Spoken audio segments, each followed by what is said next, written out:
It was me sat in a pram, not like an actual, like I wasn't a newborn baby, but like, I think I was about 3 or 4,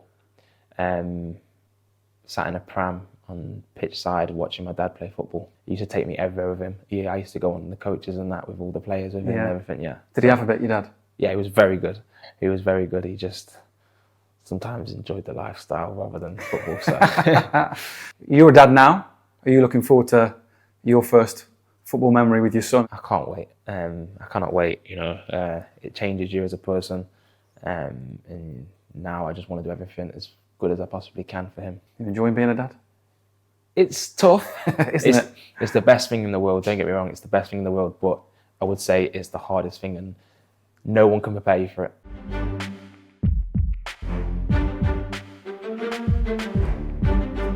I had an England kit, but it wasn't something like sort of like I've still got now. Mm-hmm. It was the blue AIG Manchester United kit, and I had Ronaldo 7 on the back. You're from the Midlands, you're from Stafford, but you were not a United fan? Yeah, United fan since I can remember. My dad supported them, my granddad supported them, so I just, growing up, my dad supported them, watching them, so I just followed that. Who bought the kit for you, do you remember? My parents. Yeah? Yeah. Still got it now to this day. Really? Yeah. Is it hung up, or is it just tucked away in the loft somewhere? Just tucked away in the loft somewhere. But maybe you can pass that down to your son. Maybe. Is that the idea? One day, if he likes football.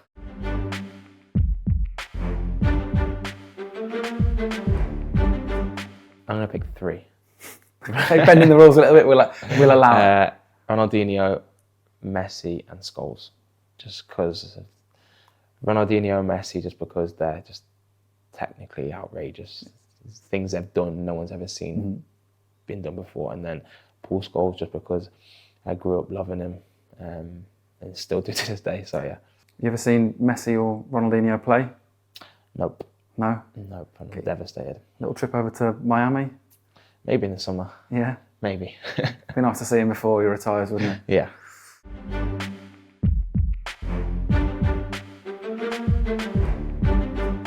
Wayne Rooney's versus Manchester City, the bicycle kick.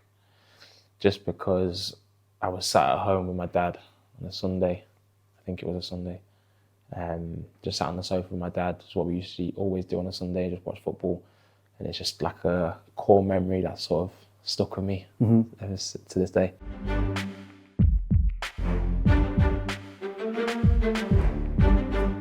Probably our under-17s World Cup game versus Spain. The final, 5-2. Just the whole experience of being out there and competing in the World Cup was incredible. And then being 2-0 down and coming back and winning 5-2 in a final is very unheard of. So yeah, it's just another core memory that I'll have for the rest of my life. And it was just an incredible experience, incredible feeling. What was it like when the full-time whistle went? It was a sigh of relief, but then just full of joy and happiness. One that will live with you forever? 100%. Do you ever watch it on YouTube, highlights? I haven't watched it in a while, to be fair. I might have to get and watch it.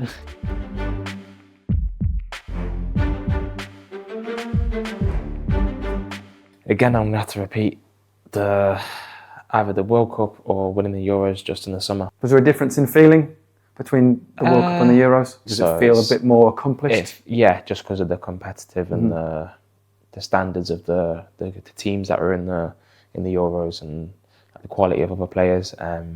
So yeah, I'd say either the Euros or the World Cup.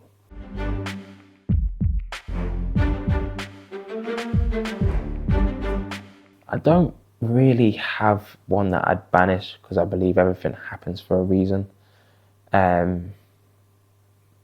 Because if there was something that I could take back, it would probably be scoring the penalty at the City ground when I played for Sheffield United.